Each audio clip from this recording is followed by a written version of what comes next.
Sa bawat tibok ng puso, may laban ng pasyente laban sa sakit. Para sa mga may chronic kidney disease, hemodialysis ay hindi lamang gamutan. Ito ay pag-asa. Hemodialysis helps remove toxins and excess fluid from the blood. This brings relief, restores energy, and reduces the risk of complications.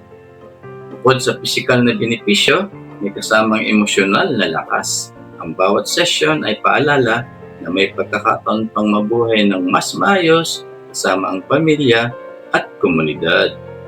Oo, mahirap at nakakapagod ang proseso. Ngunit sa bawat pagdaan sa dialysis center, may kasamang pag-asa at panalangin. Hemodialysis is not the end, but a bridge toward longer life.